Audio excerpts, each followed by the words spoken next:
we are again at the J.L. Porter Blacksmith Shop in Hookstown, Pennsylvania, on location, and we're going to discuss basic blacksmithing and what you would actually need to get started very simply into blacksmithing.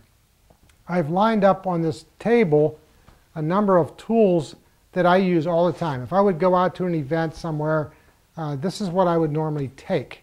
I know it's not a lot of tools, but we'll explain the uses of each one, and we'll actually do the 5 or 6 processes that a blacksmith would do in doing their hot metal work. So one of the most important things, let's start with what I think is the most important thing, is the cross peen hammer. It's about 2.5 pounds in weight. It has a wooden handle. It has a cross peen this way. Sometimes they're straight. This one's crossed. And then a face. This one has some grooves cut around it. It came that way to me. This was secondhand tool that I've obtained at one of the meets. That hammer with the anvil is basically what we're going to do most of the hot metal work. We'll get to the anvil in a minute, but I wanted to go over these specific hand tools that a blacksmith would normally have. The second hammer I have, I've got 3 here today, is a rounding hammer. It's round on one face, it's flat on the other, and it's not a very big one, about 1.5 pounds, and it's a farrier's hammer for doing horseshoes. A horseshoe is meant to be turned on the inside of the leg. That's why this is rounded on the inside. You actually have a piece of bar stock like so, and you would hit on the inside of the bar stock to make it curve. And then it's shaped a little bit more on the anvil. But that's a rounding hammer. It has a wooden handle. This handle's been repaired because you can see the black on it. It was broken at one time or cracked. And I didn't really give up on the handle that easily, because the handles are really kind of nice when they're worn. Something else about a handle, if you get a brand new one and they're coated with a paint or a varnish, you would like to take that off because it'll make a blister in your hand. It's better to have a handle that's just basically either got beeswax on it or bare, because it won't create sweat on the palm of your hand and give yourself a blister. The third one is a ball peen hammer, not a very big one, shaped on both ends. One's a ball, one's a flat, wooden handle the same way, and that's the one that you could do leaves with and different things. So you've got that. The other 2 tools that are in the bag are these. You've got a punch and a chisel. And they're both made out of fairly good steel, either S1 or S7 or H13 or 5160, some type of better than hot rolled steel. And they're about 9 to 10 inches long, and the chisel's about 3/4 inch wide. If you make them much wider than that, you tend to take a lot more force to cut a slot. And with a handheld hammer, you're limited to how much you can actually slit in a small period of time. So this is more dedicated to the person that's going to do Ren fairs or something like that, the craft shows. And obviously you can't take your whole shop with you to do that kind of work. Another thing is to have a ruler. If you get one that's like this, a metal ruler with etched lettering, you won't wind up with burning all the numbers off when it gets hot. Calipers are very, very helpful also to set your cutting size or whatever. But a ruler like this, it's not terribly big, folding ruler with the numbers that are deeply etched into the metal and darkened. And then we have the proverbial monkey wrench without the handle there, and then with the handle here. And the reason why we've added a handle is so we can apply a twisting force similar on both ends. If you try to twist with just one hand, usually your twist will go off on one side. So you can get these at the swap meet, old. This is a very nice one. It's got a wooden handle. And I just welded on another handle and I pierced a hole so you can hang it up. This is very, very important to have if you're going to do a lot of twisting. And a lot of people like to see twists. And then you're going to get tongs. Tongs are, unless your elements that you're heating are long enough that you can hold them, like 2 feet, sooner or later you're going to need tongs. And these tongs have a square cut in them, both directions, so that you can hold something upright this way or on the end, like so. Very simply, these are what they call a twisted jaw tong. I made these out of Missouri with Tom Clark and Yuri Hoffey a number of years ago, and I still have them. And they work really well. They're made out of 5/16 by 3/4 material, not very big, but they serve the purpose for what we're doing, light blacksmithing or hot metal work. Okay, now we'll move around to the anvil. So you can understand a little bit more about the anvil. I'll move some of these hammers out of the way so you can film and actually see that a little bit better. This is a London pattern anvil, and it has a Pritchell hole here and a Hardie hole here. And the 2 tools that you really need for an anvil is a cutoff, like so, and a bending fork. And those 2 tools, you notice these are crooked. It's because the anvil, when it was made, it was drifted crooked. So it's very, very hard for you to find appropriate tooling to fit in your anvil when they're like this. And they're marked. I noticed there's a cut line here. Actually, we made these tools and they fit real well into the Hardie hole. They don't move around a whole lot. And they only usually go in one way. There's a cut here and that goes to the tail. And you can see how that locks in there. And that would allow you to actually bend pieces in that by locking it in and then tapping it around. The rest of the anvil has a flat top and it has a shelf or a bench and a horn.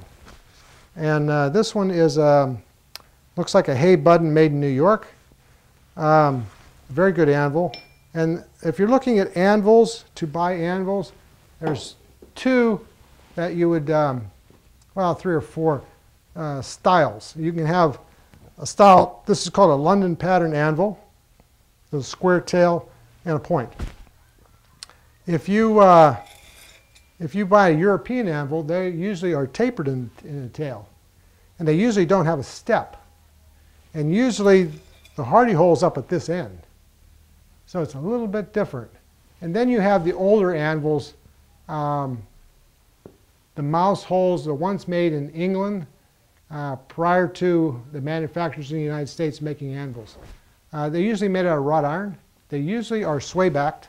What I mean by that is that the top plate is usually warped. And the reason for that is that the wrought iron that supports the top plate has given way over time. The wrought iron is fairly soft. And they're made in pieces. They're made usually the horn, the base about here, and then the rest of this piece here, and then the top plate. Some of them do not have a Pritchell hole. If an anvil is really, really old, it won't have a Pritchell hole. But this particular anvil was made in New York, so it's probably 1920s in that area, and made out of steel, not wrought iron. There also is one other anvil that you may want to stay away from, and that is the cast iron anvil. They were made by Fisher and some of the other companies. They usually, you can tell Fisher anvil right away because it has an eagle on it. And they're usually chipped up really bad on the sides. And you can't repair them. Most anvils you can repair by welding. but you can't really repair the cast iron ones that well because cast is very hard to weld. So that's the anvils, and then you'll have to have a heating source to actually heat your work. We have a really, really nice forge here at the J.L. Porter Blacksmith Shop, and the Pittsburgh Area Artisan Blacksmith Association has given us a lot of equipment to make this shop workable. We actually built this in about 2000, and the pot has come from Slippery Rock University, gave us the pot and tweer. Roy Price gave us the blower, the fan, and we built the chimney, and it works really, really well. What I like to do at this point is to show you what the tools are actually made for, what processes that we would normally do as a blacksmith to do our traditional work.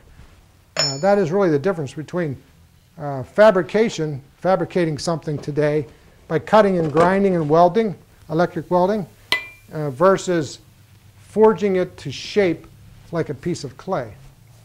What I'm going to do first is, what I think is really a lot of fun, is to do a couple of twists. And the twists are very, very good to see work being accomplished really quickly. And it's something that you can't really do on a CNC machine or something like that. And there's my dog Dixie. How you doing, Dix? Huh? You all right? She comes down here with me periodically. If I leave her at home, she doesn't like that much, so I try to bring her along. What I want to do is a very simple twist to make a handle for something. It's a piece of 3/4 by 1/8 steel. And what we're going to do is we're going to heat up a section, put it in a leg vise here, and twist it until it falls back on itself. And I have the material in the forge right now, hot, you can see. And we're going to put that in the anvil like this, and we're going to start to twist it. We're going to use our twisting fork, or monkey wrench.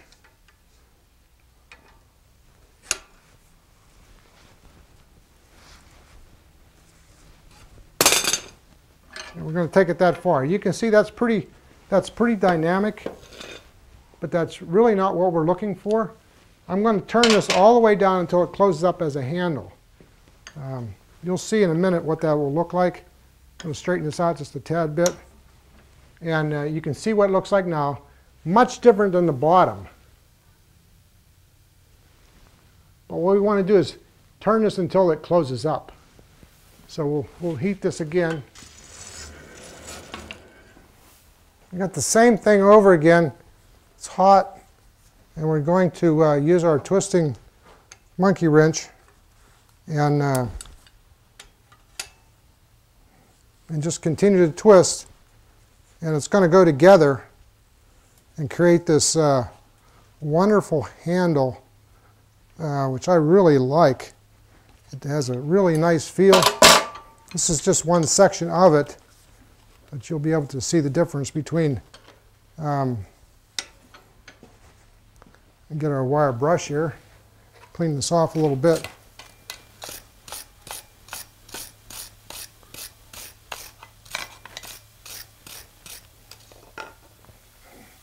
Now you can see how it is folded together and creates these little rounded dips.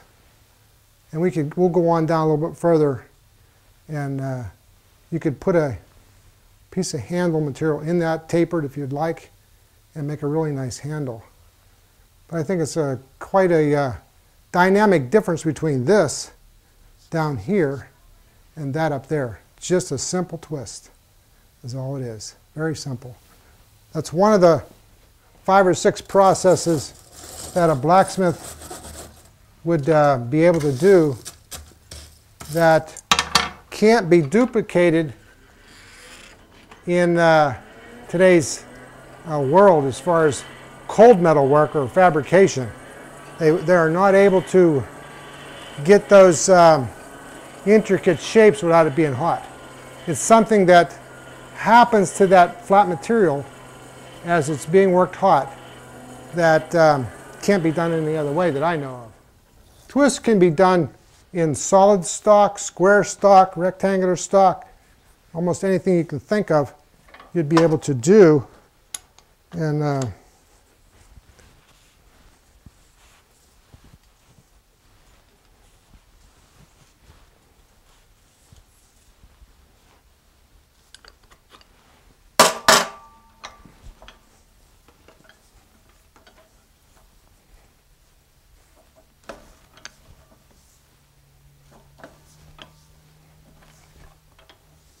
leg vise is pretty important to have also, because it allows you to do a lot of straightening and things that you can't do by holding it in your own tongs or your hand. Now you can see how nice that would be for a handle. You can grip that.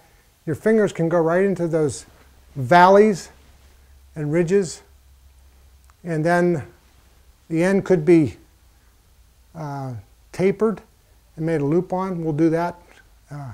In this process, we'll continue to do that. So I didn't use a hammer on this much because I didn't have to.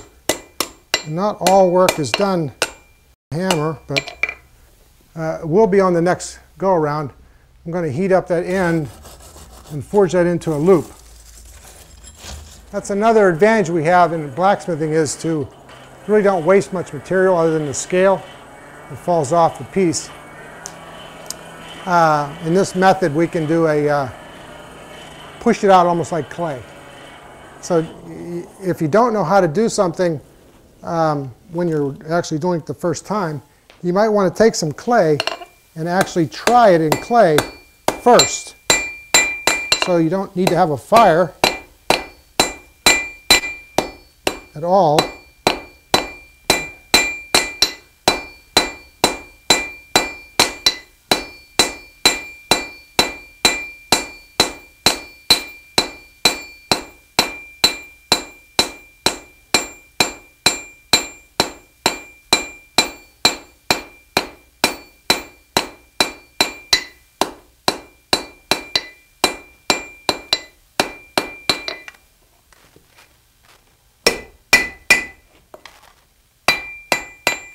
Now you can see that end of the volume we had from the flat stock has now been tapered into a point.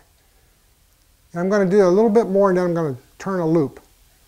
And that way we can hang it up.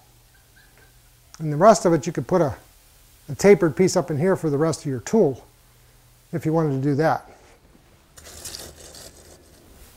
A little bit more here, a little bit longer.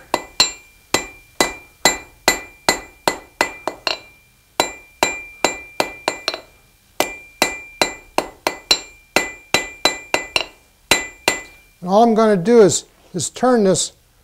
It can be turned over the edge of the anvil, or it could be turned over the horn, or it could be turned over the bending fork. Try to use all three of those so you can understand the importance of having a bending fork.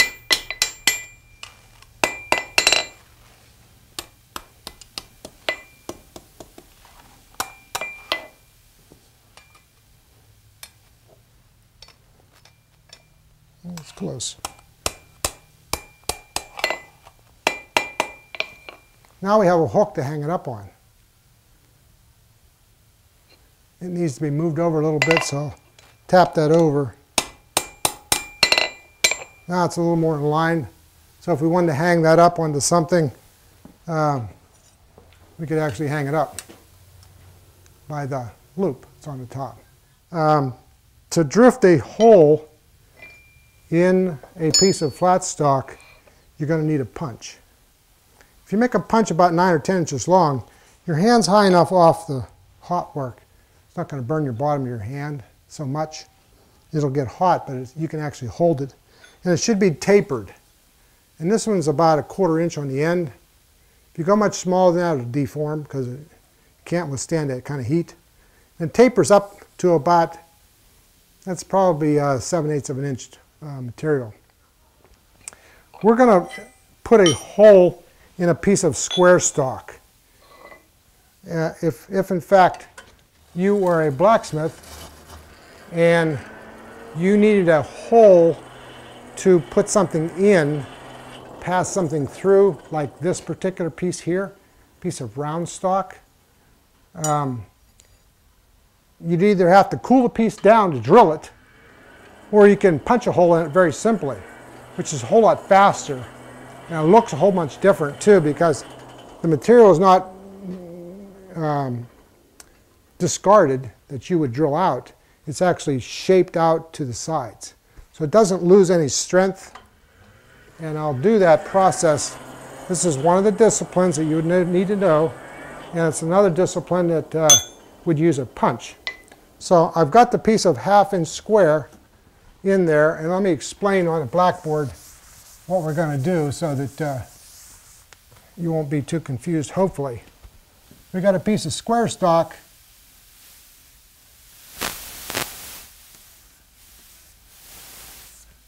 And I'm going to put a hole right here, all the way through. And we're going to drift that hole open so we can pass this rod we have through the square stock.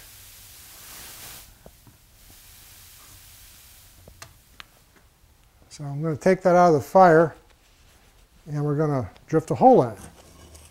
It's really nice and hot. I'm going to place it right here. Put the drift on top of it, hopefully close to the middle.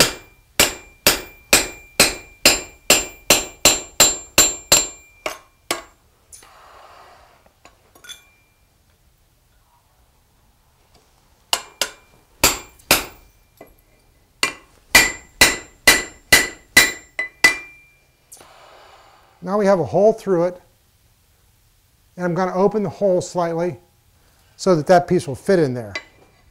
It's a little too small.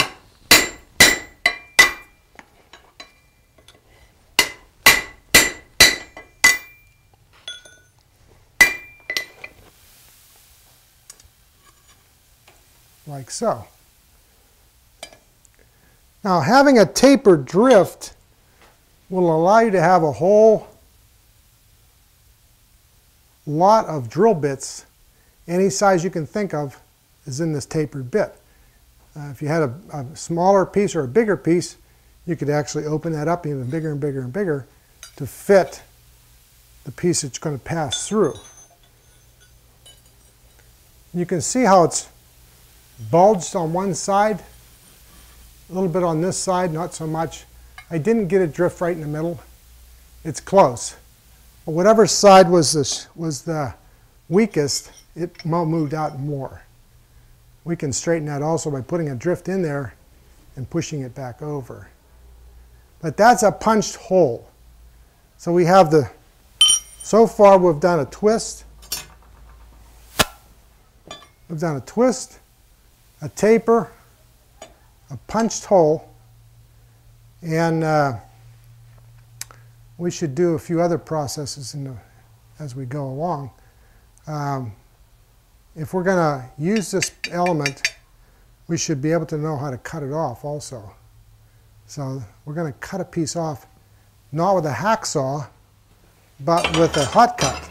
That was the other tool that I mentioned that you need to have or should have. You can either have one that goes in the anvil. Only goes in one way, the cut goes to the tail. Or you can use a chisel. We use a chisel in this case so that you can see how important that would be to have. And we'll cut a piece of this off. I've got another piece here that's almost hot, so I'll use that piece to cut that off. Now, obviously, if we use an anvil and you've got a nice chisel, you would like not to damage the chisel on the face of the anvil or damage the anvil. So I've got a block of aluminum here, and that won't, if I lay that on top of here and I cut on that, I won't be damaging my chisel or the anvil. So that's pretty helpful to have. And we'll just place that up here on the top of this and go ahead and cut a section of this off using a chisel.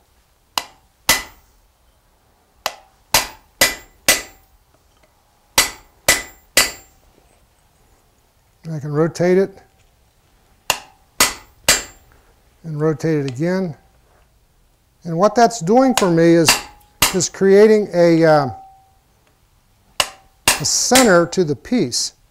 So even though we're severing this off, it's also refining the end of the element to be tapered later on. You can see how quickly I cut that off. It also has a little point in the middle. So that will become the point to the taper if I wanted to taper this element out. So you don't really lose a lot if you continue the process.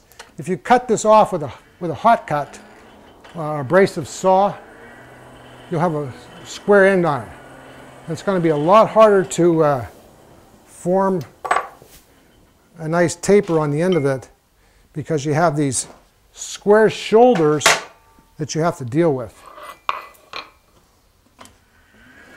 I'll do a little taper on this so you can see how quickly you can do a taper on 1/2" square stock if it's cut off properly.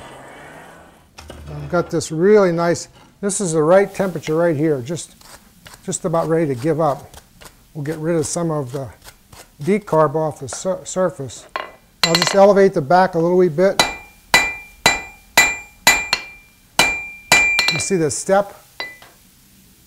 That little bulge here? That's my target. I'm going to place that up towards me. I'm going to drive that down.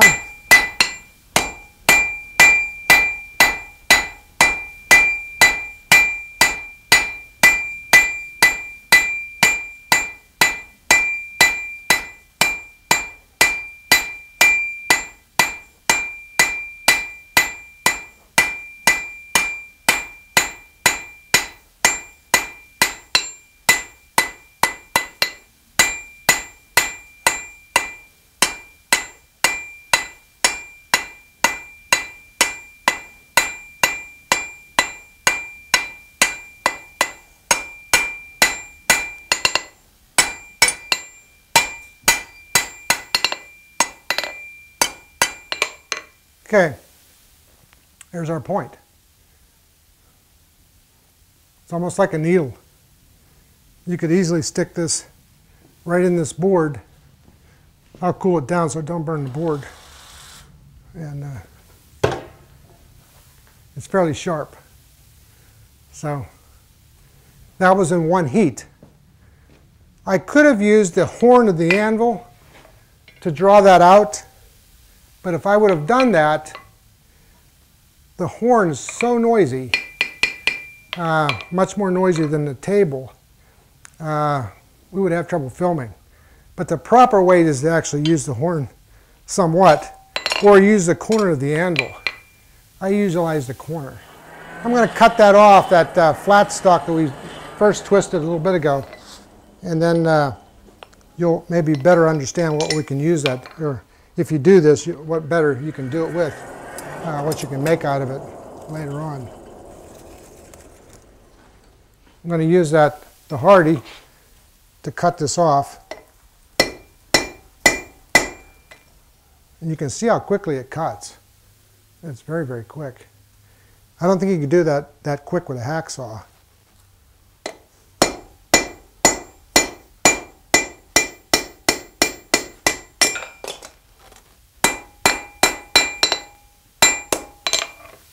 Just cut it off. I'm going to twist that on up a little bit further, and that will become, well, let's taper that out. Maybe we can use that for a decorative part of this handle.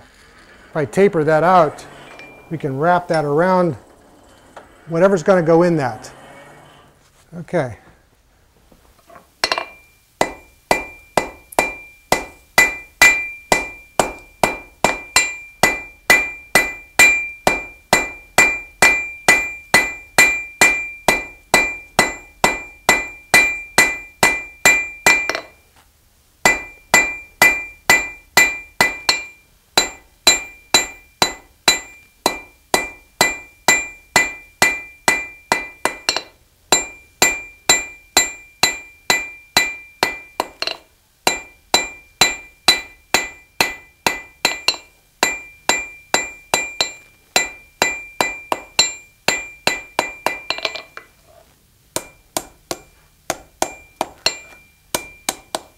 Okay, now we just tapered out that piece.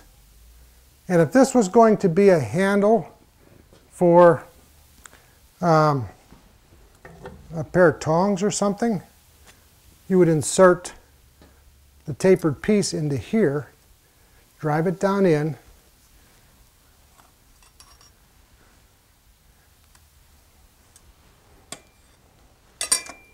when this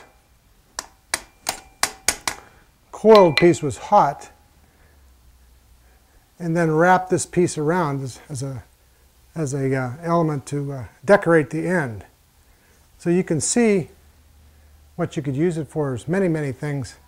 You could be doing pokers and broom handles and anything you want with this type of a twist, which is fairly simple. It's only 1/8 by 3/4 round or rectangular stock. A slit hole is a little different than a punched hole.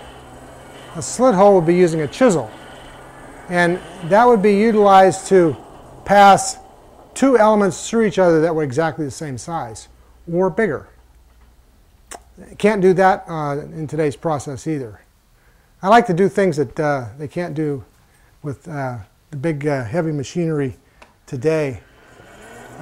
What I'm speaking of here is if we take a piece of 1/2 inch square and tried to pass a piece of 1/2 inch square through it,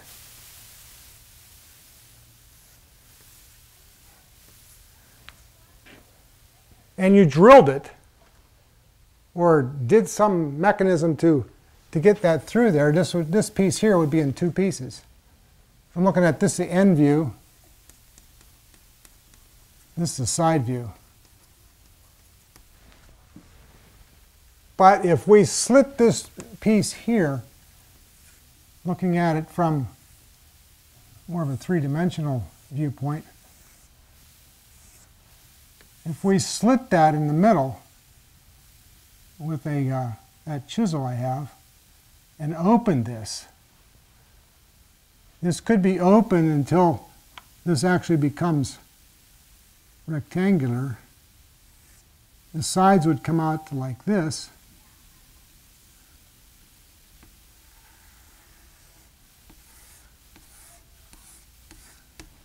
And you could pass that piece through it. So that's kind of unique today to have something like that, that you can actually do something that you can't duplicate using a CNC machine or a milling machine or something like that. I have a couple of different drifts for that. I have a somewhere here in the shop, I have a square drift. It's nothing more than a piece of round that's been squared and tapered. So that will give us a square shape after I do the slit. First you do the slit, or you can actually punch it and then slit it. There's different processes, but I'm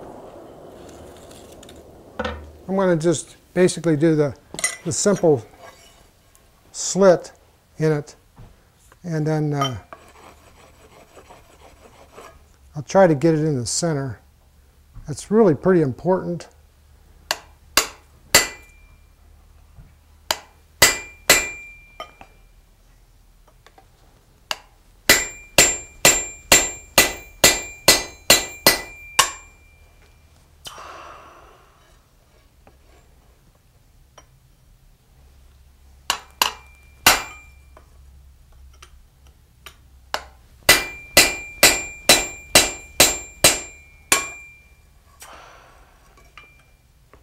Okay, there's a slot through there.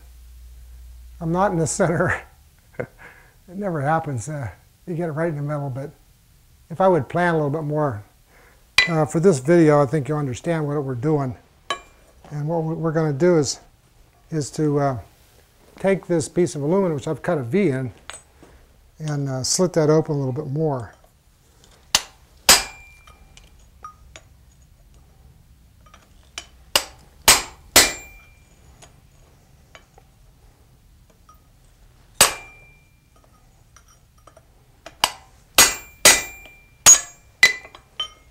Okay, now you can see the slot a little bit better.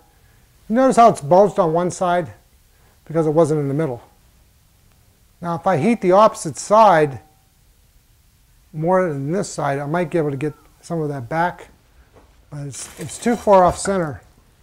And I think the chisel's a little misformed also. Sometimes you don't get the grind on the chisel exactly the same on both sides. It'll wander to one side. And that's probably what this is, more so than the other.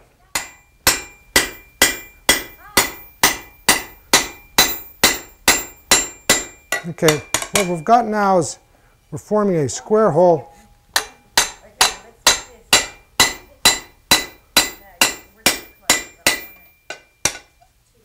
What we have is a square hole now, and that square hole fits the square drift. And I'm going to drive it a little bit further so that it will be a little nicer. It's off-centered, so it's very difficult to get it centered up after that's happened. Okay, let's heat it up again. I'm going to place it over the Hardie hole because the Pritchell hole is too small for this. And I'm going to try and center that. So what I can do is actually put this over here and drive that down, which will help center that drifted hole.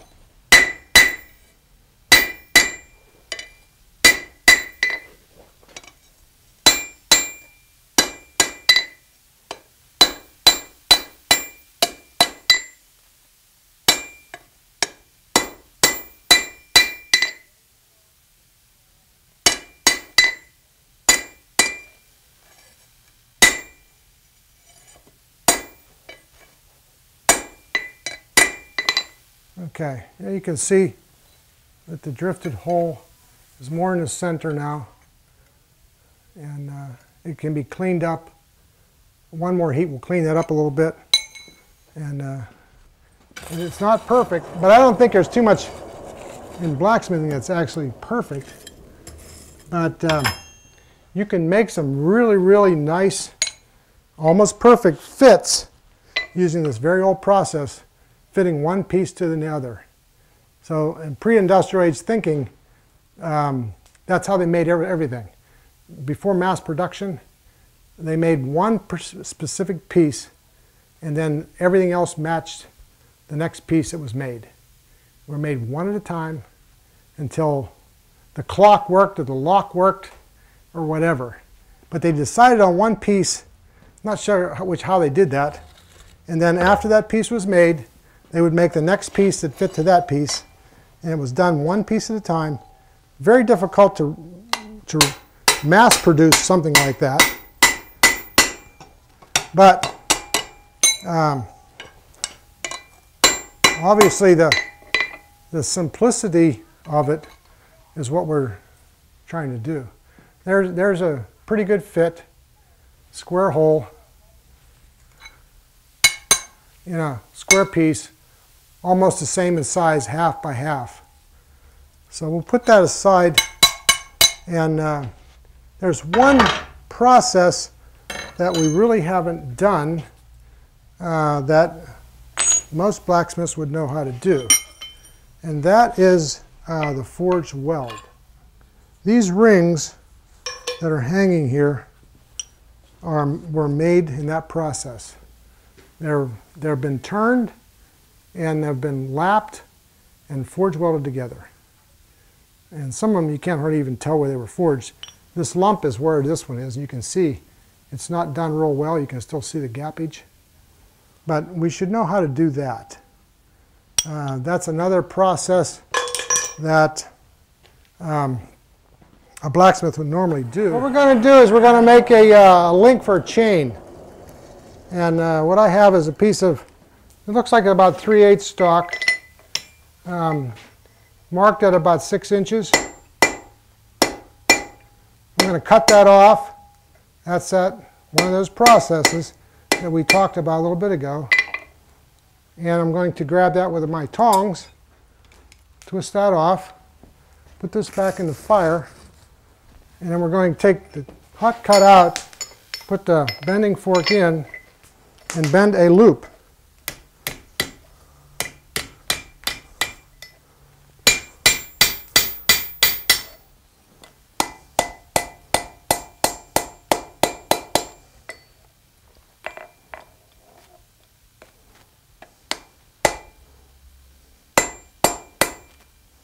Like so.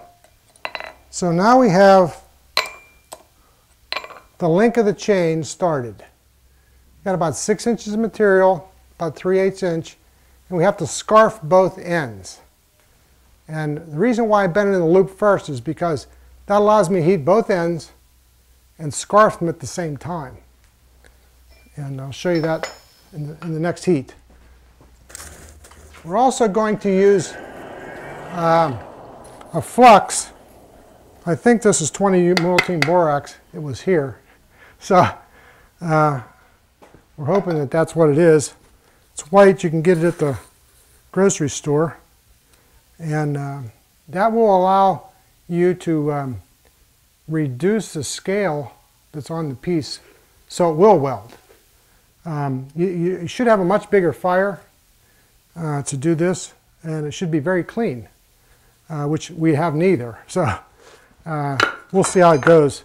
We don't want to give any excuse, but there are some difficulties, and most of the difficulty comes in the cleanliness of the piece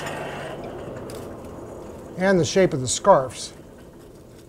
And I'll show you how to do the scarf next. It's basically you put this on the corner of the table and drive it down, creating this little hand. And I'm going to flip it over.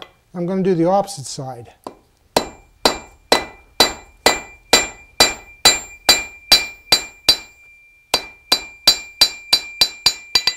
Like so. I don't know if you can see that, but it should be a little bit offset.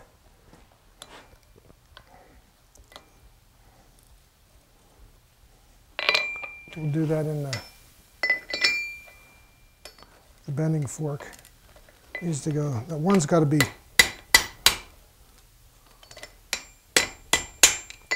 And I'm going to heat that back up, and I'm going to bring these together. We're going to loop this down, bend this one over, so they actually hold hands. I've got the second one in here. We'll cut that one off, just in case that one doesn't work. We'll get 2 shots here.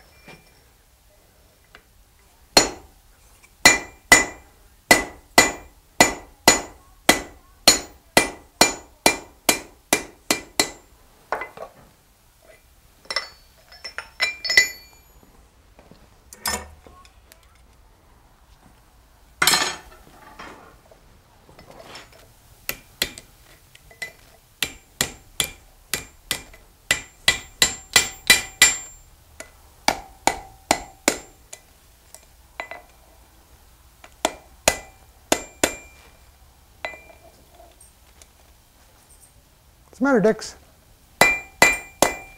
Something's bothering Dixie. We got the second one.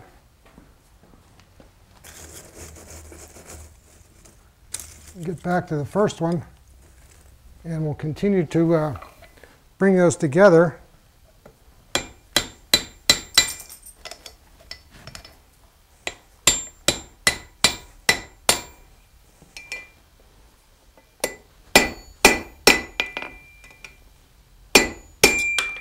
Oops, sorry about that. Got a hold of it.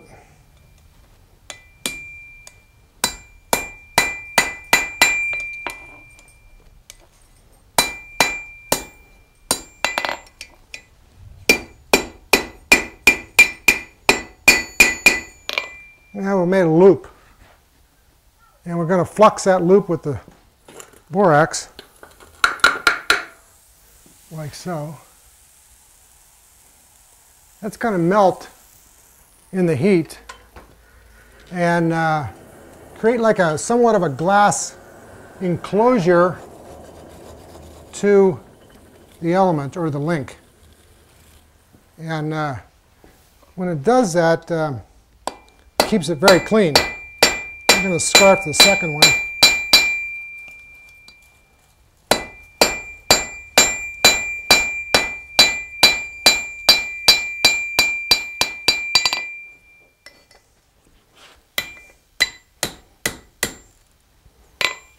I'd like to be able to put them together, so I better not close that up. This is how a chain maker would do his work. He would have 3 or 4 going at the same time. And he usually make one to one, and then the third one hooks the 3 together. And then they would lay them off to the side, making 3, 3, 3, 3, and 3. And then it would make a whole bunch of singular links and hook all those together. So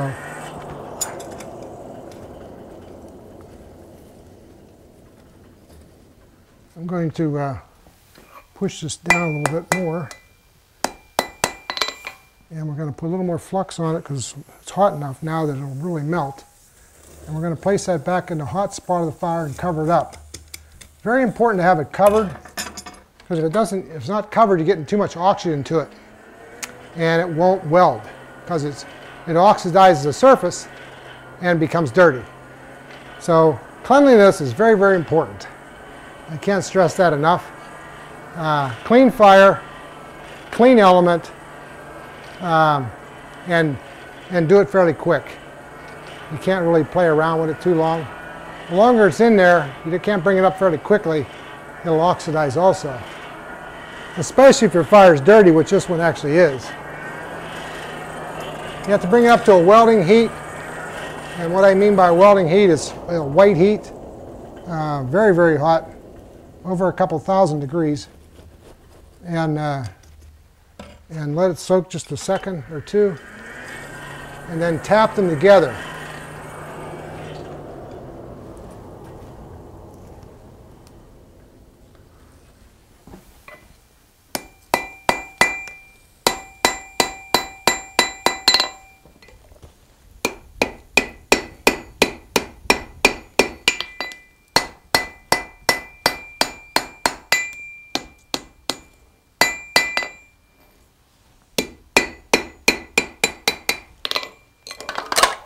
Oops, oops.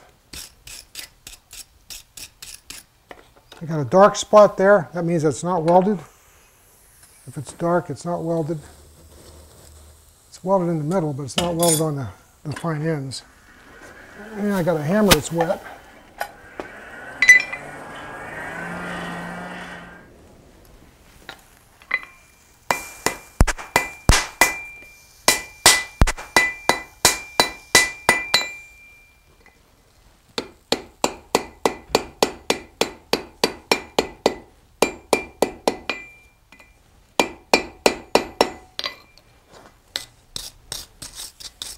I think we got lucky. I think it did weld. I don't see any dark spots. And there's your welded link.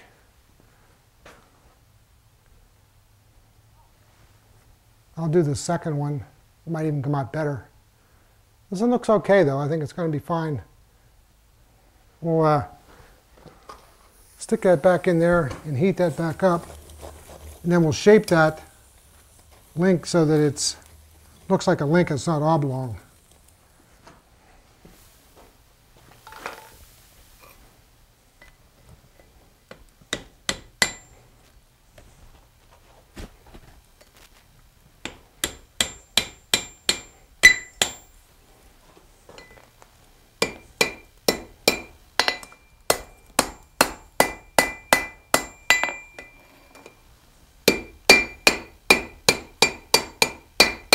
This is the second link that I've forged and shaped, and I'm just getting the scarves together prior to welding. They should lay pretty close. The closer you can get them, the better you are. You can see what that looks like. They're overlapped and they're thinned. I'm going to put flux on it. I'm going to put it back in the fire. Okay, we've got 2 links in the fire, and one of them's already been welded, one has not. And I'm going to shape the first one, going to heat the whole link, to shape it like a link instead of it being somewhat. Right now it looks like this. It's sort of oblong, and the weld is right here. So I want to make that link look uniform.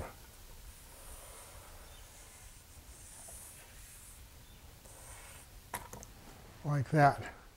And we can do a lot of that with the bending fork. That's why that tool is so important to have, is to have that.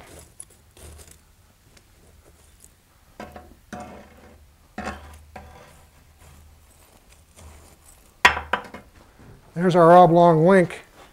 We're just going to kind of true that up like so.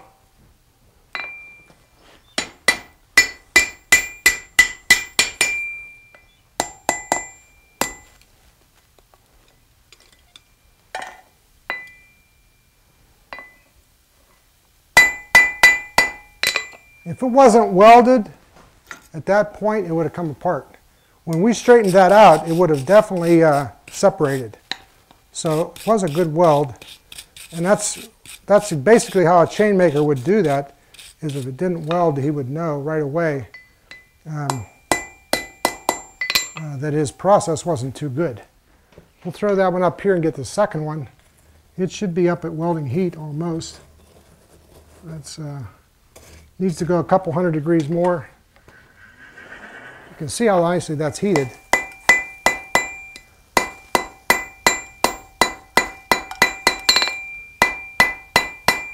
Okay, there's one link welded. We'll clean it off a little bit. A lot of guys will do what they call an insurance weld. They'll stop at that point. Once it's tapped together, reflux, and put it back in the fire. And I know that this fire is really, really dirty, and it's not near big enough.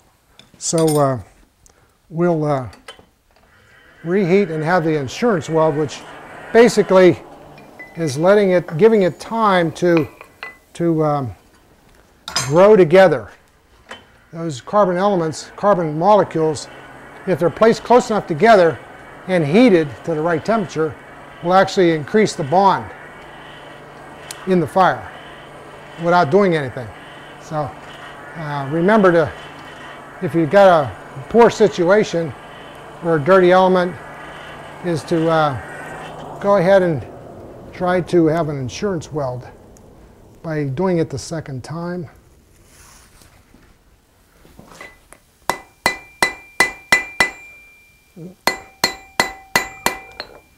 And then go on the flat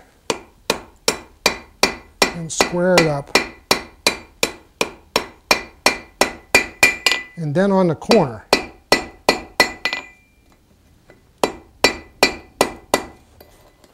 And if you've got a place on the inside you can't get to, that's where this Farrier's hammer comes in really, really handy. The inside of a round. Or you can use the horn. You can see it's not quite formed yet, but it's close. Got a few little divots here and there. We'll reflux, put it back in the fire, and continue to shape that. Welding is actually completed at that point. After that first tap, you notice the spray of sparks. That's surface decarb being moved out of the way by the hammer blow. It's sort of fluid on the surface, but it's not a weld that is the same as arc welding, where you're actually melting the metal. This is called pressure welding. It's just a little bit different.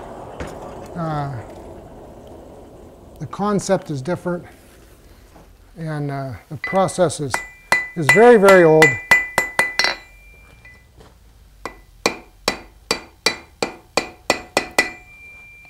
I'm going to use the horn this time to shape that inside loop.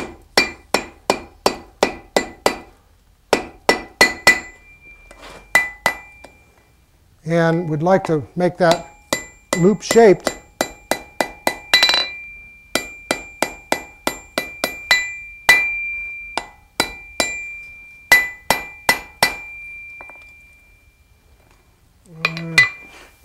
I always like the bending fork. It always seems to come out better for me.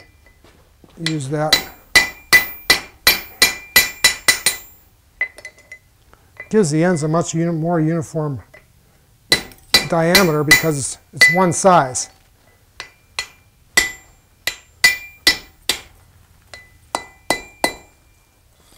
Most people would not fool with it this much because they would not want it to come apart. However, I'm not really sure I care whether it does or doesn't. I like it to stay together, but I want to make sure that you understand that it is definitely welded. Because you would not be able to smash these around if it wasn't welded. It would come apart, guaranteed. And with the fire we have, boy, we're really lucky, I think, that it didn't come apart. But you can see there's two links in a fairly short period of time, and that one's still pretty warm. And what we would do now is to take two links, put them together like that. This would be turned in a loop. These would be held back out of the way with a coat hanger, like so, and they would be welded. This one would be welded. So you'd have three links together, and they would be laid on the floor, and they made three more, and three more, and three more, and then they would also be connected together with one link. So I think most of them done three at a time, but maybe they did more, I don't know, but that's an opinion, I guess I would say, from what I've seen. So there's our forge welded links, pressure welded links. So the process that we have so far, and that's most of the ones that you would need to know, is first we have a twist, a real nice flat twist. We have a tapered shaped end. We also have another tapered shaped end. We had to cut these off, so that was a hot cut. We have another shaped round stock, forge welded together, two of those, and a punched hole. A punched hole here, which has been deformed because I hit it, and a square hole slit and drifted. So in a short period of time in this tape, we hope you can understand a little bit about the disciplines. What I normally do is try to use at least one or two of the disciplines in each one of my pieces. And usually it winds up to be all of them to shape the piece.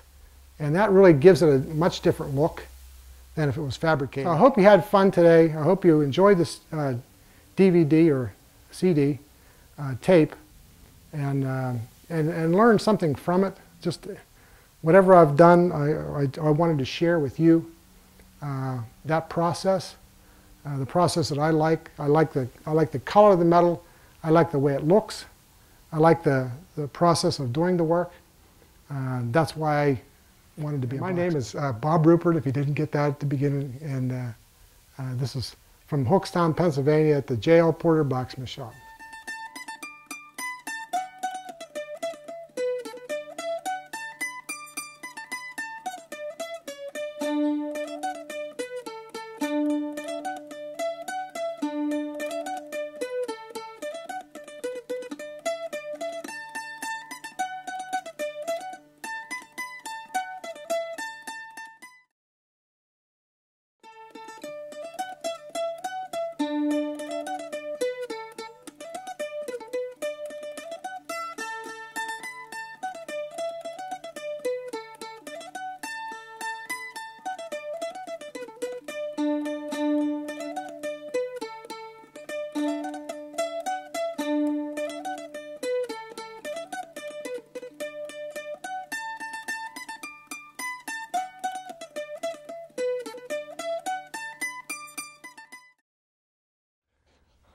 Well, here we are back in the J.L. Porter Blacksmith Shop this morning with my dog Dixie and Jim Mechanic, and we're going to finish the film that we started in April.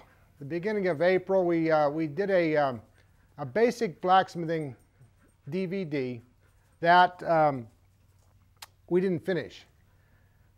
Since you've viewed that DVD at this point, we want to explain one portion of that that we did not cover.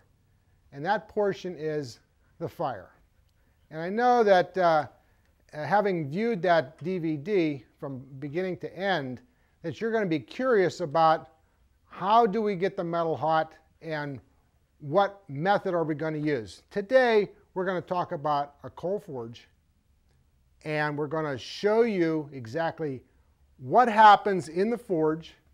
We're also going to show you how to start the coal and how to heat the metal. So I'm going to go to the blackboard here and explain what we're going to do in a minute. Basically, in a coal forge, we have a fan, which you see here. It can be in form of a bellows, it can be a form of electric, or it can be hand operated. It's going to force air through a tube, and the tube is going to wind up in a tweer. It's a duck's nest at the bottom of your coal forge. And there's usually a clinker breaker there and a method of dumping the ash out of this area here once it's burned, called the ash dump. Above that, you'll see coal and coke piled up in the tweer, and then the top of the forge. In this diagram, where we'd like to place our element to be heated would be right in here. It's what they call the neutral zone. It's a zone where there's not a lot of oxygen, because the oxygen, as the air comes in, it gets consumed by the carbon in the coal and actually starts the heating process in this area here. So if you stick your element in like so, you're going to get this area down in here, which is going to scale your steel. It could burn it off. It's got a lot of cold air blast on it, and it's not going to be heated properly. So my suggestion is to put it in this area here, the neutral zone, or slightly above, which would be a little more carbon content. But if you don't cover it with coal, you're going to wind up with a red hot element, and it's going to be very hard to forge, because in that area up here, you're starting to get oxygen from the outside migrating into that area. So here's where it needs to be. This is where it needs to be placed. And you also see some representations of heat that coal will obtain. And I'm talking about bituminous coal, not anthracite, bituminous. There's lignite first, there's semi-bituminous, then there's bituminous, and then anthracite. And the associated temperatures are, anthracite would give you the most temperature, but it doesn't coke. And that's really what you're looking for, is a coking coal with low ash, low sulfur, below 1%. And then the forging ranges. You have 1450, which is about where it's starting to change colors. 1800s and 17, 18, 1900 is a forging range for most steels. Your 2300 is where you're just going to basically be able to forge weld it together.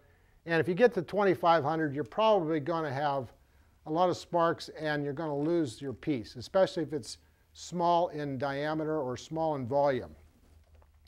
So there you have some heat ranges that you're going to be looking for and using bituminous coal, and the method of actually heating it in a coal forge. So now we're going to move over to the forge, and we're going to extract what was left from the previous making of this video. And I'm going to identify what you're going to find in a forge after it's been put out. How you obtain these temperatures is basically where you're going to place the element and how much air you're going to give it.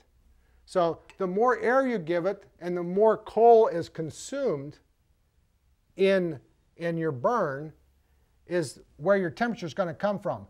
If you place the element right where I'm telling you, in line with this, it's going to be what we consider very, very hot. If you go out on the outer perimeters, out in here or out in here, where you may have wet coal stacked up, being cooked as we make our fire, it won't be near as hot out here. It's also controlled by the air blast.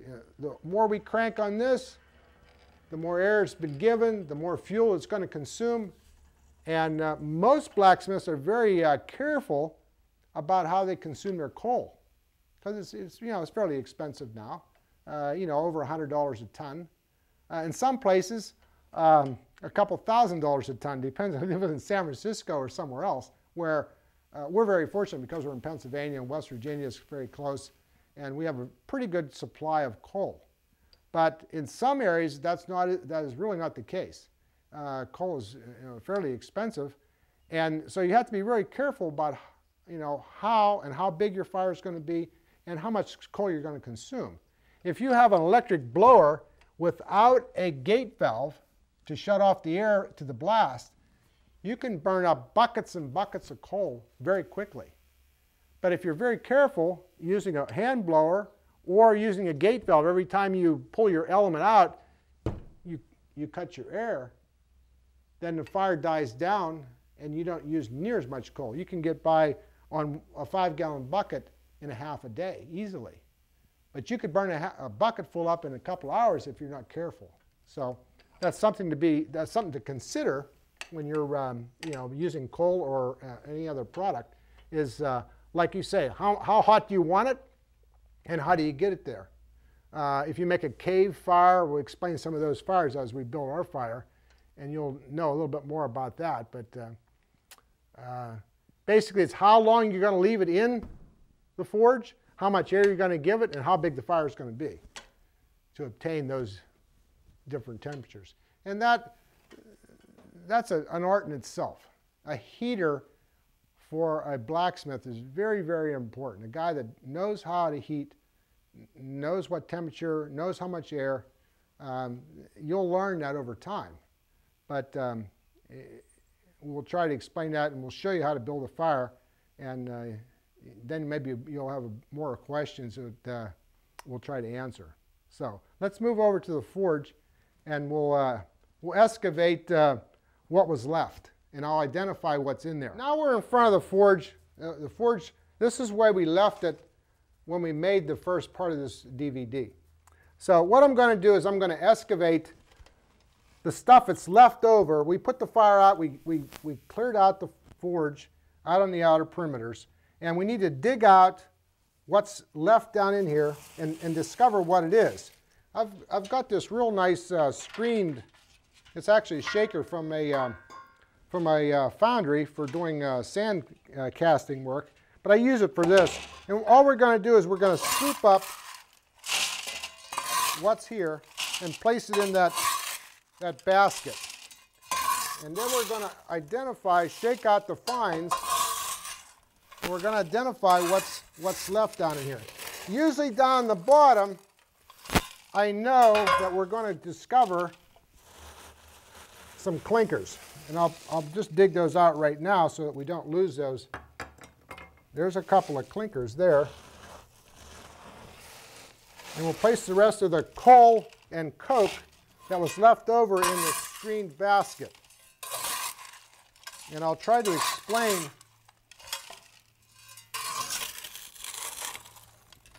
the impurities that's left over in here.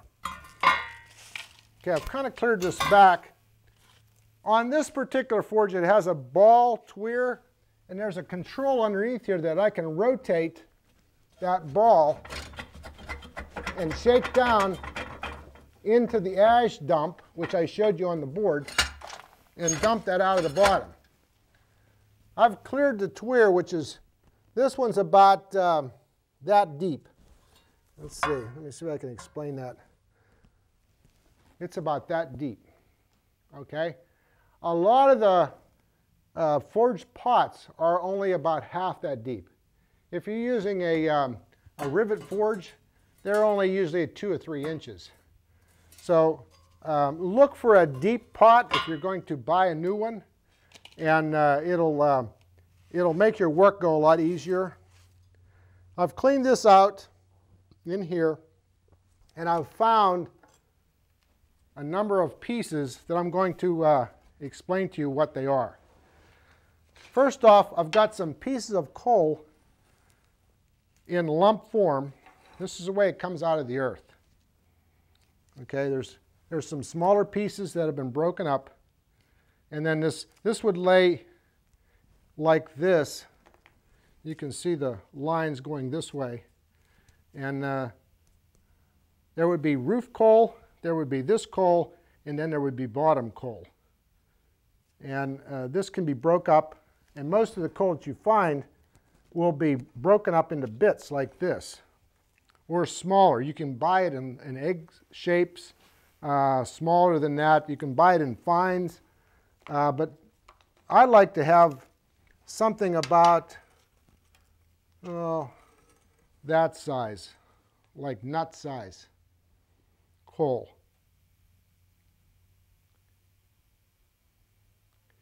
If you get much smaller than that, it wants to filter through where the tweer is and the grate, and you'll lose a lot of that. If you have a lot of coal that's fines, just nothing but fines, you can wet that coal and coke it that way, which will reduce your loss in coal. Now we dug out a couple of what we are calling clinkers. It has metallic sound. You'll see on here, you'll see these big round pieces. It's impurities that have solidified where the air blast comes in, down at the bottom of the tweer, because that's where it's the coolest. The air blast comes in. This stuff has been heated up in the upper portions, and it's dripped down to the bottom of the tweer, and if left long enough, it'll actually shut the air off coming into the coal forge. So, and you can tell what it sounds like. It's metallic in sound, and it looks like this. And you can see what that looks like. It's got some really unique shapes. Here's a couple more pieces here. But they all sound kind of clinky, and they just don't look to be useful. Now what we're trying to produce is this product, which is coke. And coal, once it's been heated for a short period of time, the volatile materials, the coal gases and the tars will burn out. And it'll create this structure that's kind of like glued together. And it'll burn very, very clean and very, very hot. This is what you want. Especially if you're making knives or anything with tool steel, you want to use coke. Coal that's been previously burned and quenched with water, and you have a good supply of that. So that's what coke is. It's very light, and coal is analyzed what they call a button number. There's button numbers that go from 1 to 10. And it's actually the size of a coal lump, once it's heated, how far it'll actually swell up. And the ash and all the carbon contents and the heating volumes that it will produce is all developed around what they call a coal button number. So if this was like a number 10, this would swell up almost 10 times its size once it's heated and create this very light structure, and very, very clean and burning. The fire won't be yellow, it'll be like almost like a blue-white color. So that's what we're looking for, is this product right here. And we make the coke as we use our fire. The coke is made on the outside areas of the forge, and we like to start your forge with some of this left over. That's why when we're done, we'll try to put this out. And when you come back to make your next fire, you use that to start the next one. That way you don't have a lot of smoke in your shop, and you won't create a lot of smoke outside, and people won't be unhappy with you if you do it that way.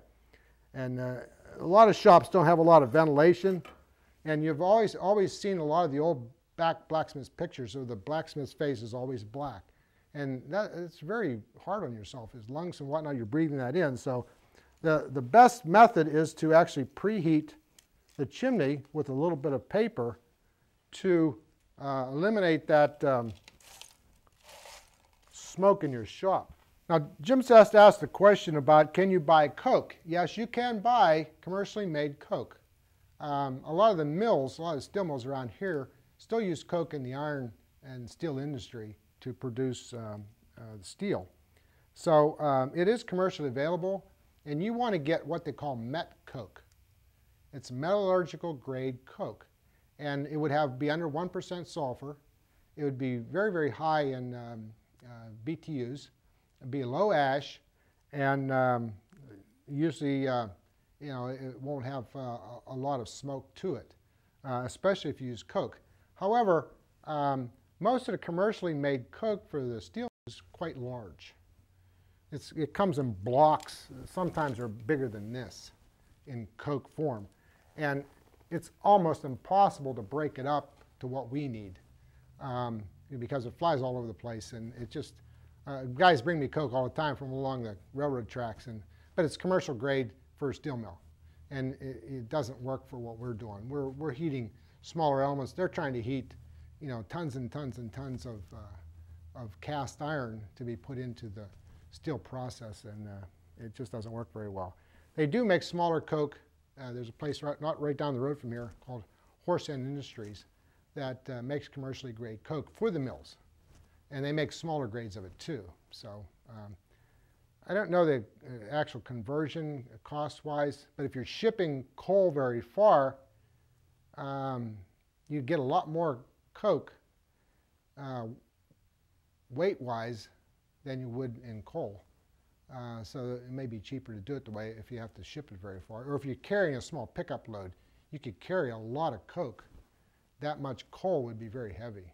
So you're losing a lot of weight by getting rid of the volatile materials. And if you're in town and whatnot, and you want to burn coke, the possibility is nobody's going to question it because they're not going to see any smoke if you use coke. But if you burn coal correctly, you won't see a lot of smoke either. Well, I'll show you how to do that to get started without making a lot of smoke. So we've cleaned this out. We've cleared the tweer. If you could see down here, if I had a mirror, you could see this. It's a round ball with lines cut in it, and it rotates. And that allows me to drop all the fines out of the area. And what I'm going to do now is I'm going to take, and to start the fire, I'm going to take a few pieces of newspaper. This is a good way to read the paper that you haven't had time to read, is to take, I always look at the obituary section just to see if I'm not in there. I make about 3 or 4 of these little egg pieces. And the more crumply it is, the better off you are. So we're not looking to roll it up in a ball or in a tube or anything. We're just making as many folds as possible. Make about 2 or 3 of those, and then take a few sheets of paper. See, there's the obit section. Albert G. Jr. and Richard, well, anyway, and Mrs. Shane's in there today.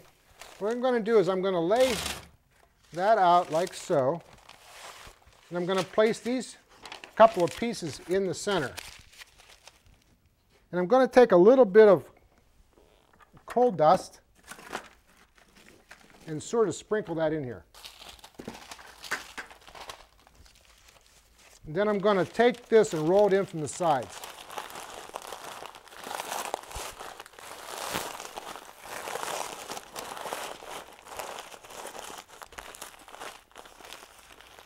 I'm going to take a few more sheets and lay that out flat. There's a top and a bottom of this. That's the bottom. Place that in here. I'm going to roll these in.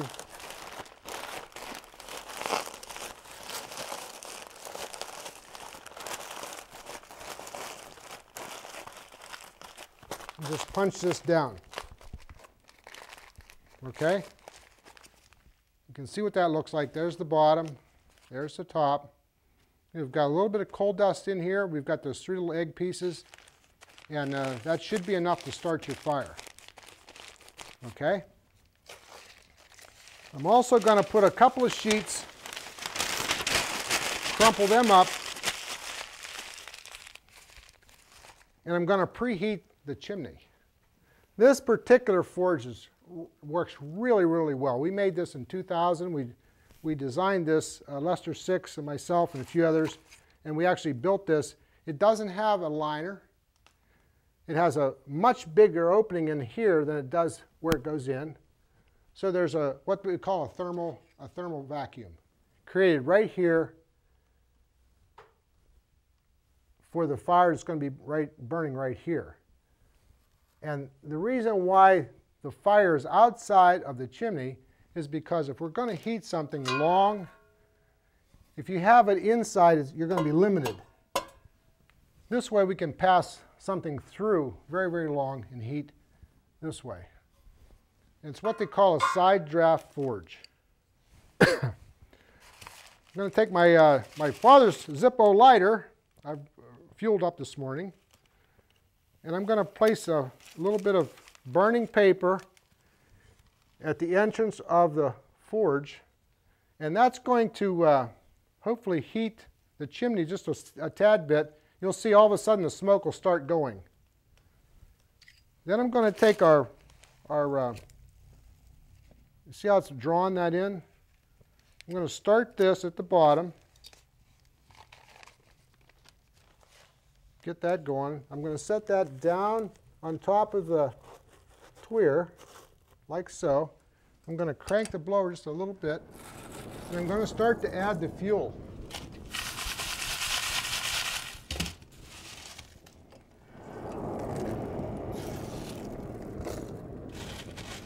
You notice how the smoke is going right in?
We're going to do this over again, and you may have the same difficulty in getting the fire started. But I'm going to show you the same method over again, but this time I'm going to use a little bit of wood. And that's normally what I do. I read about this morning. I thought I'd give that a shot with the coal dust. Basically, I'm going to do the same exact thing. I've got the ball.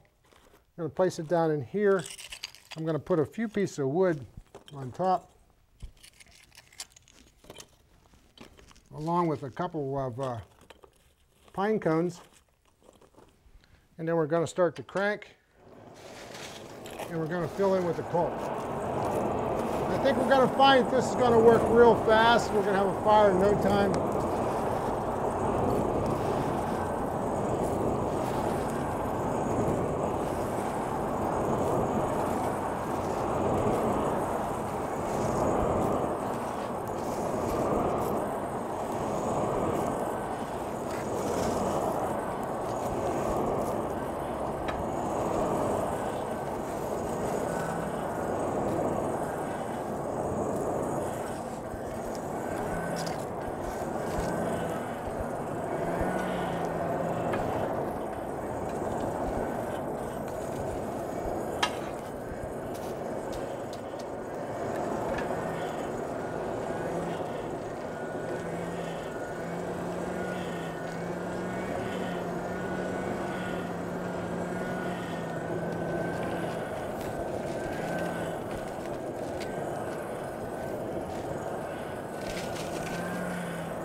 Usually the wood will start after the paper, and the wood will be enough to get the coke started, and you'll have a fire fairly quickly.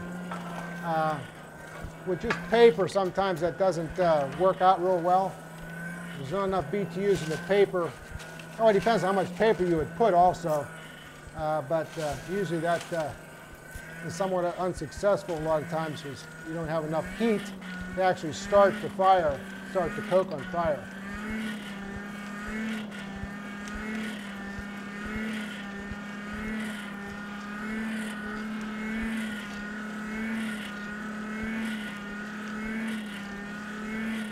You can see how it's starting to draft.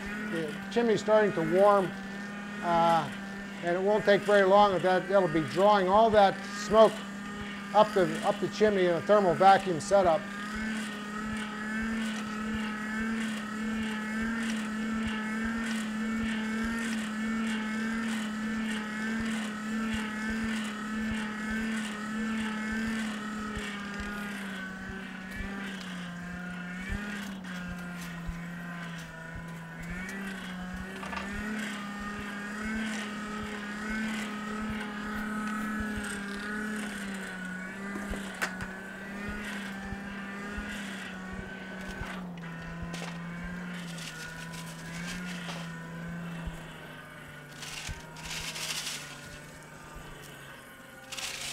Try and clear out the bigger pieces of coke that are left over from the fire before.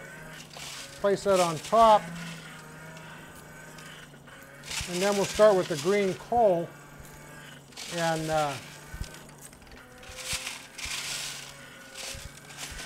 add that to the sides.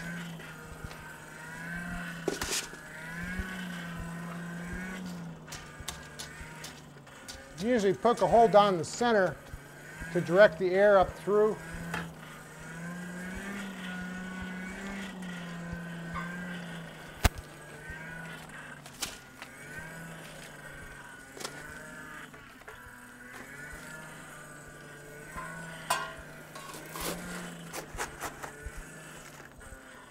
This is green coal, and it's wet. So what we're going to have is, if I place this on top of the fire, it's going to really smoke a lot. I don't want that situation because our fire is still fairly small at this point. You can see it's starting to redden up. So what we're going to do is we're going to place this along the edges and create an area that is going to be heated from the center, and that stuff that's on the outside perimeter will be heated, and as it turns to coke, it won't be so smoky for us.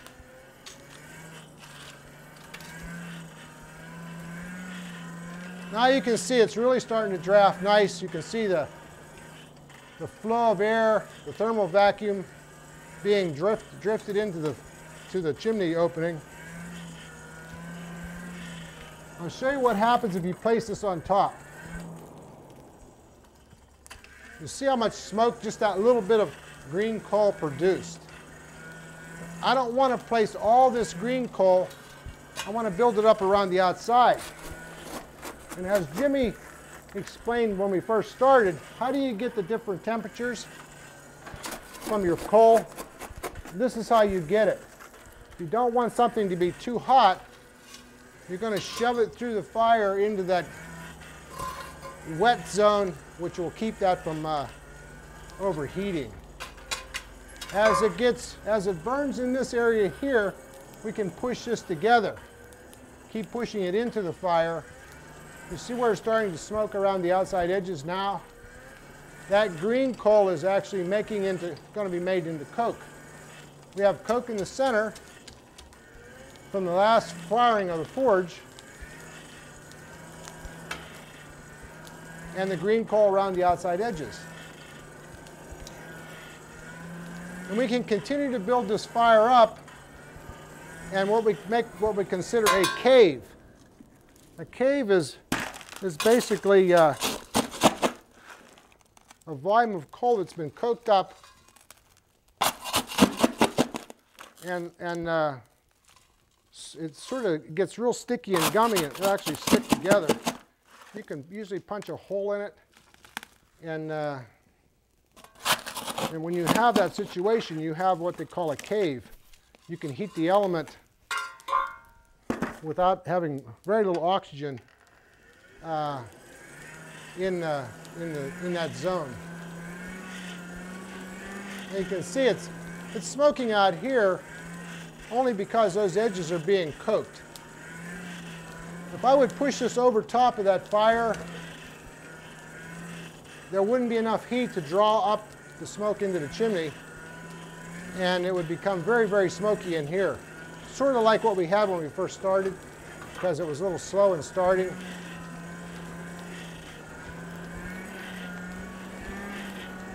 So I'm going to let that cook for a few moments, and then I'm going to push it closer to the fire. And I'll show you the results of that as we go. You can see how yellow the fire is and how much smoke's coming off the outer surfaces. I'm going to crowd, what they call crowding this into the fire, but I'm not going to cover it up. If you cover up a forge fire with green coal and stop cranking, you'll create a lot of gas in that dome, and about the time you make one turn of your forge blower, it's going to ignite, and you're going to probably clear out all the coke into your audience. So if you have a bellows and you let the gas that's being created out here back up into the bellows, it can also blow the bellows apart. So you're creating coke gas, and that coke gas is very volatile. You want to have an escape route, and usually the escape route is this hole in the center. Until you get a lot of that gas burned off, it's not very conducive to actually heating something. You'll also notice, see how it flames up?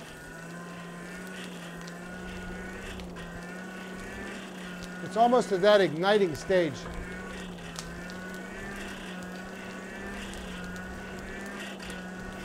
The yellow that you see coming off in here is sulfur, and that's really what you don't want.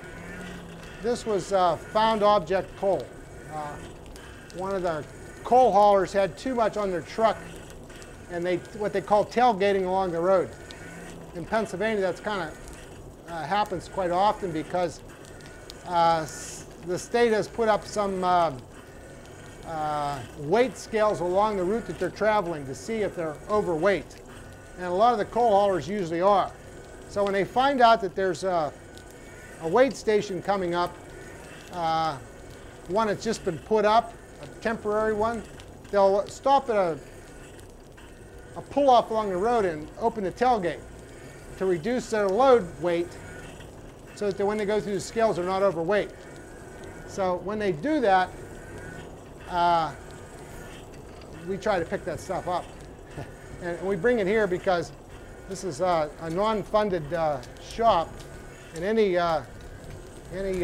commodities that we can acquire free is okay with us. So you'll see you see how the gas is being ignited. If that was covered over and you let that gas build up, it'll travel back through the piping, back through the blast tube, into the blower, into the bellows, and about the first time you crank it, the gas is going to go in where it's hot enough to ignite, and it's going to explode. So you don't want that to happen. So when you start a green fire like this, you don't want to stop pumping and cover it over. If you want to do something like that, you'd want to put a piece of wood into the fire as an escape route and something to keep the fire going. I'm going to crowd this in a little bit more. You can see if I scrape this off, there's a section in here right now that's coked. You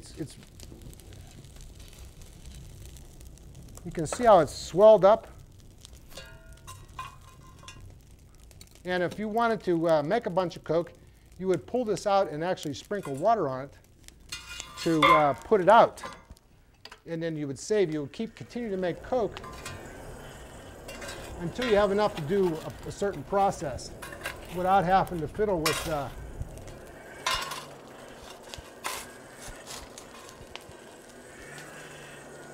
see what happens if I cover it up? If I punch a hole right down in the middle, usually that will ignite the smoke in a moment as soon as the temperature comes up to where the gas will start to ignite. But this forge works exceptionally well. You can just see how it draws in. There's no fans or anything in the chimney to draw that smoke out. It's just basically the heat from the forge creating that thermal vacuum. That would be the situation if you piled all your green coal up at the start. You'd have all that smoke, but you wouldn't have any heat in the chimney to draw it off. And it would just fill up the room with smoke, basically. So you want to add the coal to the outside edges and burn it off slowly until you get it made into coke. I'm going to continue to pump here for a few moments, and then we're going to break this up to see what our coke actually looks like. Now that we've got enough coke, you can see how it's burning all on the outside now. The whole outside of the mound is burning, and it's going to become like a gum ball that's solidified. And we'll have to break that up with a shovel. If I had a piece of steel, see if there's a short piece laying back there in the rack that I can actually heat. Because we want to explain, I'd like to explain the heating process. Oh, that's perfect. Jimmy's going to give me a piece of, this is a piece of 1/2-inch square stock. And we've got this is still quite dirty, the fire right now. You can see the yellowness to it. But I'm going to place, if you place a piece in this way, not a good idea. What you want to do is lay your iron on and push down and slide it forward. Okay? What you're trying to do is feed the tweer with coal. You want to feed the coal down to where the air is coming in. And as that burns out, you have to keep feeding that. So it can become very open underneath this cave, and if you don't feed it, all the air is coming in from the blower is going directly on the piece, and it's going to get a lot of scale. Okay, I've placed this piece in the fire right at this moment, and we've slid it in and pushed the coal down so that the coal is actually feeding the tweer, and there's no cavity under there where the air is coming in. And you can see how quickly it's heated that 1/2-inch square stock. Do you notice how it's red here, dark here, and dark here? That's because I shoved it through, and this end was in to the green coal on this side. If I want that end just to be hot, I push it in that hole, push in a little bit more coke, and push it in about that far. And we've got a brick here to kind of hold up this end. I'll heat just the end. I'll show you how you can heat different areas. Because that was a big question on Jim's part here when he asked me, how do you get those different temperatures? Well, it's basically where it's placed in the forge. And if you understood where the air is coming in, and this ball, you can direct the air source too. The ball moves, so I can direct it this way or straight up and down. And you'll see that the end now is hot, and it's cool back in here. I want this end to be cooler, so what I'm going to do is I'm going to push it through, and I'm going to crank until I almost burn the center in half. That end will still be black. The piece should be covered. If you don't cover your piece, it will appear hot. It would be very hard to work. So it's important to cover up your work.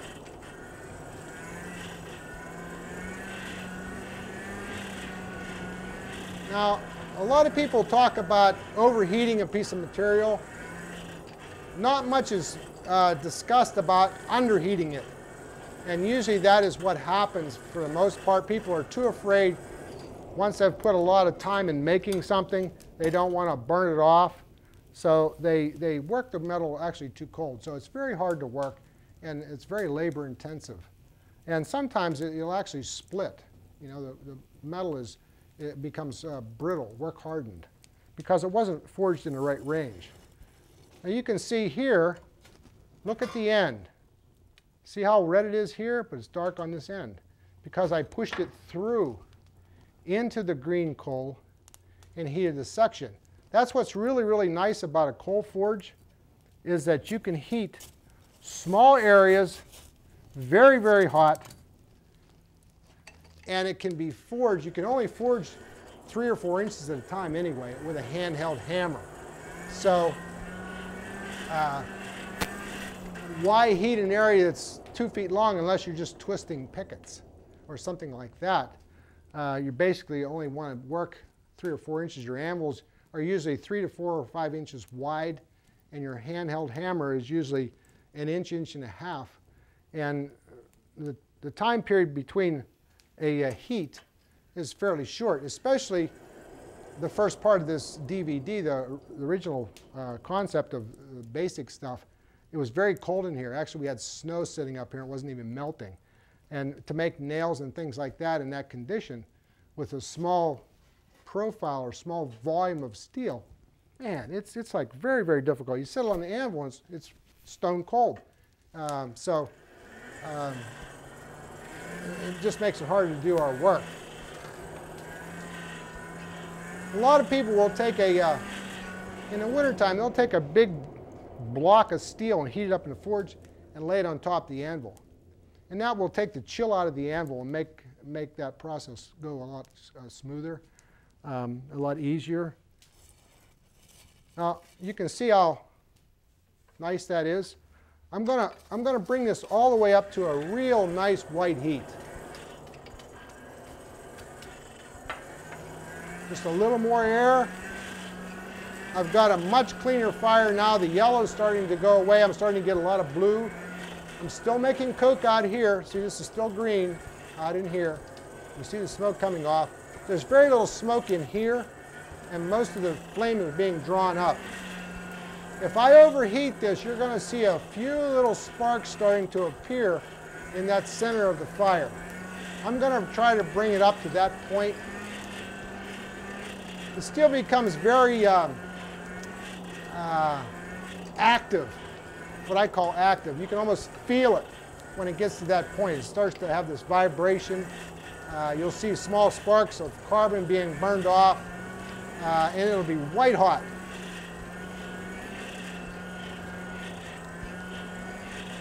Jim just asked a question, how often do I need to add coal? Usually I can go about a half a day on a 5-gallon bucket of coal with this situation without an electric blower. But if you're forge welding, then you know it's going to take a lot more coal because you have a much bigger fire and you're trying to create a lot more heat. You can see the small wisp of sparks coming up out of the fire now. And this piece is probably going to be sparking when I bring it out. That's white hot. It's right to the area. It's almost fluid on the surface. It's not burnt yet. I want to actually burn it. So I'm going to place it back down in there in that little pocket. Try to cover it up with the green coal. We're still making some coke on the outside. That's why that when I rake this up, you'll see how yellow it gets. And I can add more coal to the outside areas, not on top of the fire, but next to the fire. And that coal there is wet. It almost sticks together. And we're going to push that into the fire as we go. That's not going to contaminate what we're heating. We're just going to make the coke out of this. So actually we're doing two processes. We're heating the element, but we're making coke, because as the coke gets used up in this process, you're going to have to keep adding. I had a half a bucket of coal when we came, And you can start to see the smoke coming off almost immediately off of here. We're almost, not quite, you see just a few sparks coming off of it now. I want to give you a little burst, more burst of a overheated piece.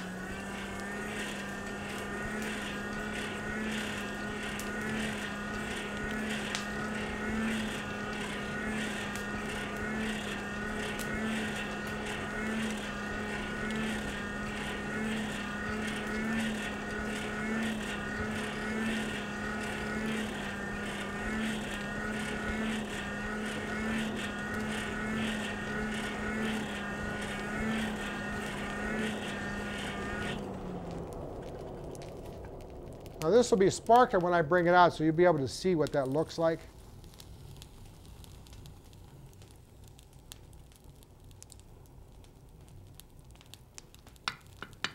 See it sparking? The surface is sort of scaly now, and this would be very easy to forge at this point. I don't know if Jimmy can pan over here. I'll just take my hammer and create a little bit of a point.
You can see in one heat how quickly you can make a point out of half-inch stock.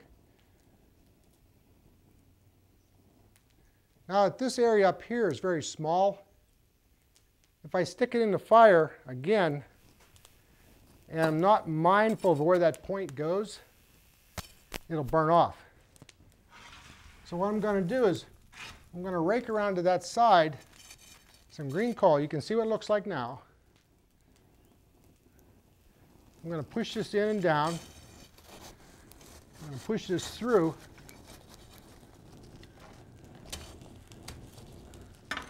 And I'm going to heat the area behind that point to a real hot red, a white.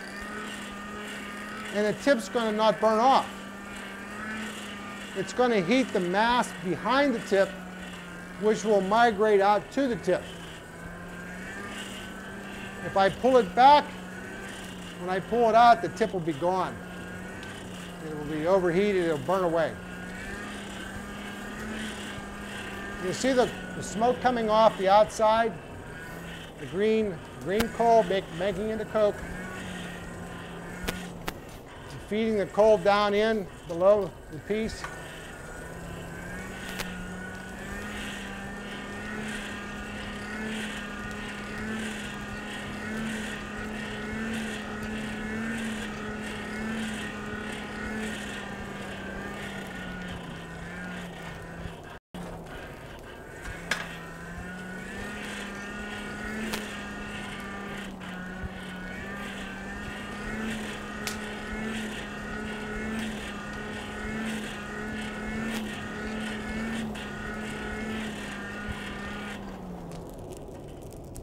Okay, I'm going to pull that out, and you'll see that the tip, you see how this is almost sparking back here? It is sparking. The tip hasn't burned off at all. It's not even that hot. See how much darker it is out here? And that cross section is very small. And if I stuck it in the fire, I'll show you how quickly you can burn that off if not placed in the fire correctly. You see where it is now? This is, the area back here is very hot. You can see the smoke coming off my glove. And this is black. But if I stick it in only that far, it'll only take a few pumps to make that red. Because the cross section and the volume there is very small.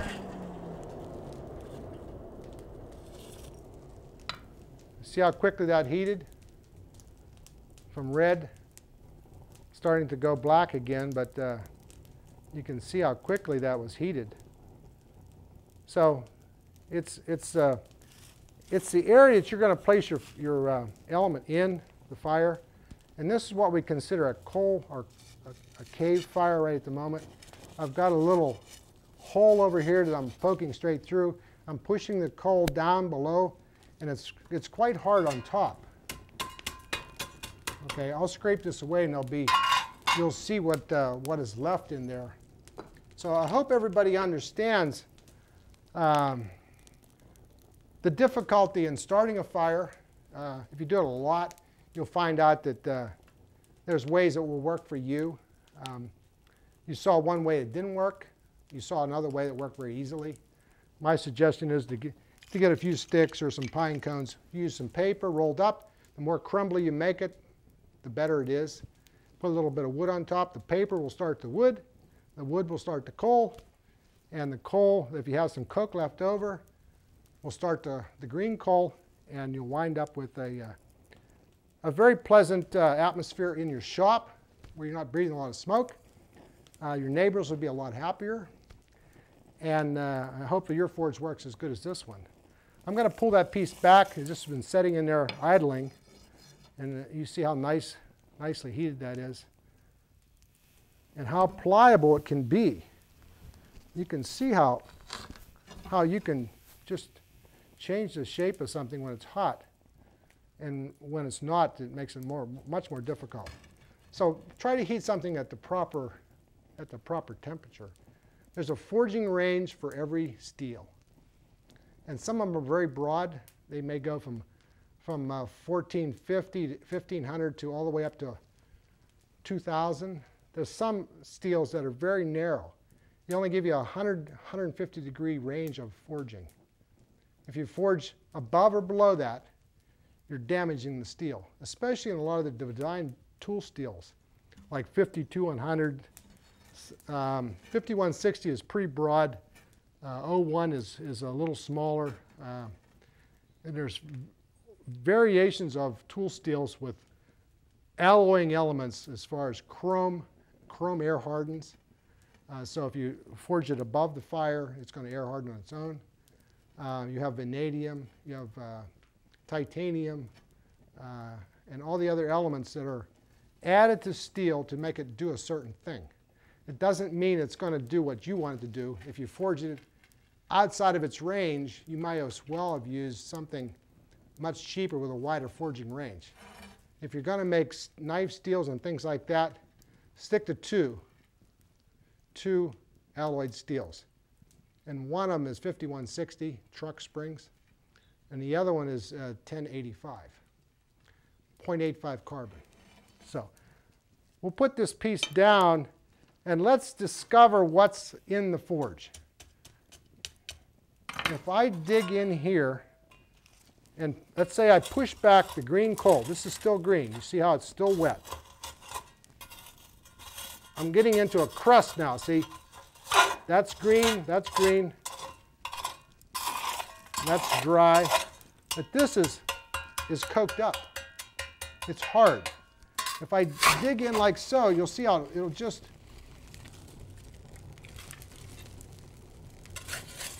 this is what you want to do when you're done with your fire, is break up the coke, pull it out of the fire so it'll actually go out. Very hot work, very hot.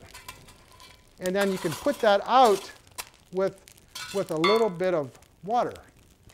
And you want to save this for your future fire starting. You can see that's coke. You see how it's swelled up and it's stuck together in like a gumball.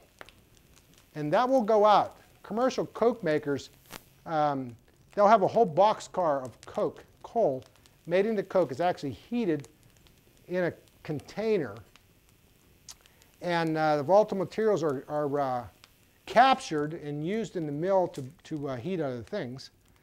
And then they push this block of coke out of the coal yard, out of this boxcar, and it's quenched with water. And that's basically what we would be doing here. You would take a, I don't know if we have a quench, dipper here. I don't have any water because we don't have any water here today, but we're just going to break up the fire, and I want you to see what you're going to have. We're going to dig down in here, and there probably are some clinkers, but since this is fairly green, there's a clinker right there. Now you're going to wonder, well, how does he know that's a clinker? If you do this long enough, you can pretty much figure out which ones, where they're at, and what it's going to look like, or what it's going to sound like. So I've done this long enough that I kind of, and I know what kind of coal I'm dealing with is not very good because it was gotten free, but it does work quite well. There's our clinker right there, and quite a nice one, I might say. Sometimes you can see all kind of unique things in that clinker that I'll pick that up with a pair of tongs so you can get a better look at this little jasper. But it was down at the bottom. I don't know, it looks like a little bunny or something. But that's a clinker. And that was the only clinker that was a couple little pieces, but this was a bigger piece. So as you can see, without the air, the coke is now going out. And we'll use that in the next fire starting. It'll be much easier to start with that material than it was originally when we first started. So I hope there's another small clinker right there. And I don't see anything else. Jimmy was asking how much coal do you add and how often do you have to do that. If you're forge welding a lot of material and you're using flux, if you go a half a day on a pretty good sized fire, you're going to actually have to stop and clean out the forge. Because if you don't, your forge welding is going to become almost impossible because the impurities that is in the bottom of the air supply, that oxidation, that patina that's being generated from those impurities is going to go right on your steel. And it's going to create a surface that just won't weld. It can't because the surface is almost like it's all rusted. It can't forge weld to itself unless it's very clean. And it won't get very hot because what's happening is the clinker is absorbing a lot of the heat. And it won't let you get the temperature because it's reducing the air supply to the green coal. Now you can see how much coke we made. There's some real nice pieces here, really swelled up and stuck together. And you can create a real nice cave with that type of coke. If you wet your coal down along the edges, you can create a hydrogen gas, which is quite hot too, and will help the coking process. It'll also reduce the amount of coal that you're losing in the fines. It kind of sticks them together. So I hope you enjoyed this morning fire starting or fire not starting. And that was for your benefit, is to see what will happen, especially if you're new at this. You want to not get disappointed that it didn't start the first time. Go back and see what mistake you made and correct it. And the second time around or the third, you'll get it every time. With the process that you use will become second nature, and everybody will be wondering, well, how did you do that? And don't make the mistake I see a lot of beginners is they get a whole bunch of paper, they place it in the forge tuer, they put a whole bunch of wood on top of it, and then they light the top of the fire. You have to realize the air is coming in the bottom. It's not coming in the top. And when you start to blow, it just blows the fire out. It has to be burnt from underneath. Wow. So, from Hookstown, Pennsylvania, me, my Dixie dog, Dixie, come on over here. She's sleeping. She's getting older, aren't you, Dix? And Jim Mechanic are here trying to explain basic blacksmithing. Holy smokes.